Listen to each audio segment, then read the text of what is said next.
بسم اللہ الرحمن الرحیم۔ السلام علیکم۔ ایک آدمی کے پاس ایک ہندو غلام تھا۔ وہ غلام بڑا ہی محنتی اور آقا کا فرما بردار بھی تھا، جو پچھلے کئی برسوں سے اپنے آقا کے ساتھ رہ رہا تھا۔ اس آقا کی ایک خوبصورت لڑکی بھی تھی، چاندی کے بدن والی، حسین اور خوش مزاج۔ جب لڑکی بلوغت کے قریب پہنچی تو بہت سے طلبگار باری حق مہر دے کر نکاح کی خواہش کرنے لگے۔ ہر وقت اس کے دروازے پر لڑکی کے طلبگاروں کا آنا جانا لگا رہتا۔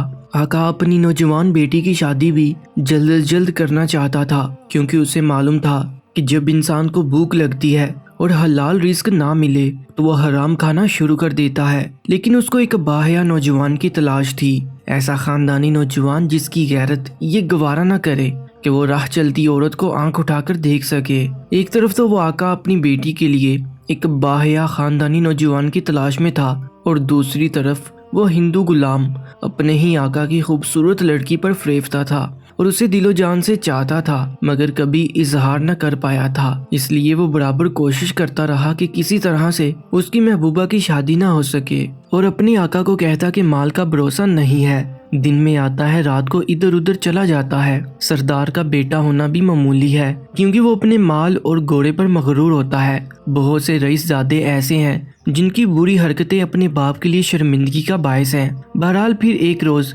اسے ہندو غلام کے آقا نے اپنی لڑکی کے لیے ایک نیک داماد پسند کر لیا، جو تمام خاندان اور قبیلہ کے لیے باعث فخر تھا۔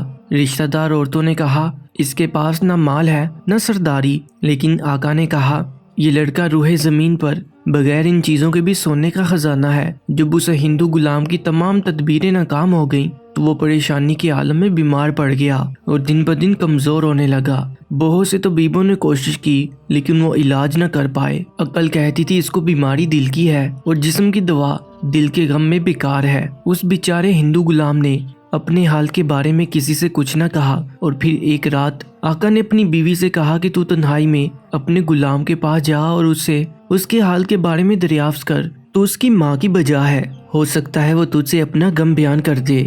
آقا کی بیوی اگلے دن تنہائی میں غلام کے پاس گئی اور مہربان ماں کی طرح اس کے سر میں کنگھی کی۔ اس کی محبت نے غلام کو نرم کر دیا، یہاں تک کہ وہ اپنے دل کی بات زبان پر لے آیا اور کہنے لگا کہ مجھے آپ سے یہ امید نہ تھی کہ اپنی بیٹی کی شادی کسی اجنبی سرکش سے کر دیں گے۔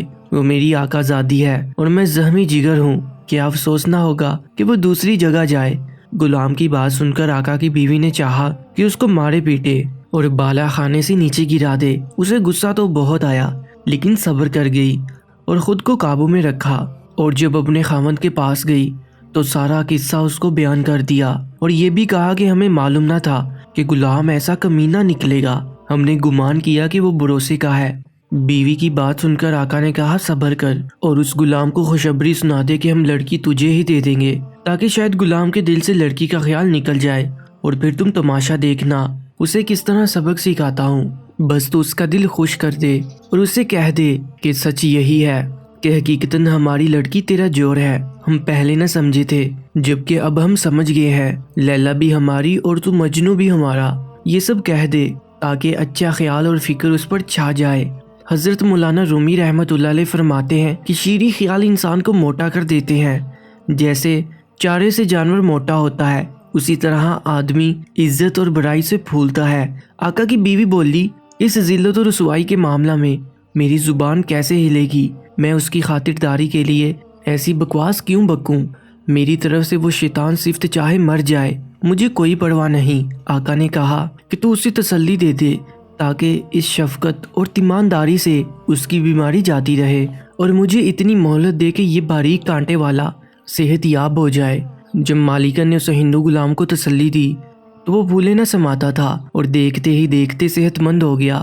اس نے ہزاروں شکریہ ادا کیے اور کہتا کہ مالکن کہیں ایسا نہ ہو یہ مکر و فریب ہو۔ جب آقا نے دیکھا کہ اس کا غلام صحت مند ہو چکا ہے تو اس نے ایک مجمع جمع کیا اور دعوت کی کہ میں غلام کی شادی کر رہا ہوں۔ وہاں پر موجود سارا مجمع اس غلام کو مبارکباد دینے لگا، اے نوجوان تجھے مبارک ہو، یہاں تک کہ اس غلام کو اس بات کا یقین ہو گیا اور پھر اس کی شادی کا دن بھی آ گیا۔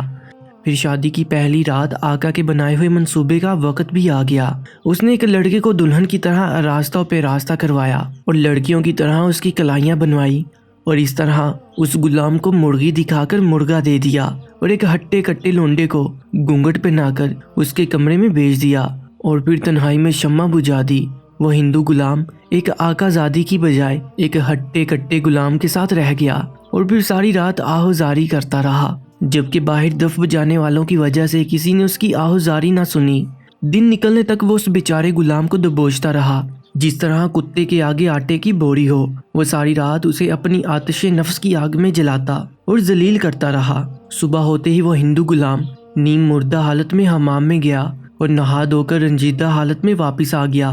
اس کے آنے سے پہلے لڑکی دلہن کی طرح اس کے سامنے بیٹھ گئی اور اس کی ماں بھی محافظ بن کر وہاں بیٹھ گئی تاکہ ایسا نہ ہو وہ دن میں بھی آزما لے۔ اس غلام نے تھوڑی دیر اس آقا زادی کو دیکھا اور پھر دونوں ہاتھوں سے اسے دھکا دیا اور بولا، خدا کرے تیرا کوئی جوڑ نہ ملے، تجھ جیسی بدکار بوڑھی دلہن سے میں پناہ مانگتا ہوں، تو دن میں کچھ اور رات کو کچھ ہے۔ اور پھر وہ غلام خود ہی اپنے آقا کے گھر سے بھاگ گیا۔ بے شک اس غلام کو سبق مل چکا تھا۔ تو آج کی کہانی کیسی لگی کامنٹ سیکشن میں لازمی بتا دیجیے گا۔ اپنا بہت زیادہ خیال رکھیں اور ایسے ہی کہانیوں کے لیے Urdu story time YouTube channel کو بھی سبسکرائب کر لیجیے گا۔ اپنا بہت زیادہ خیال رکھیں۔ اللہ نگہبان۔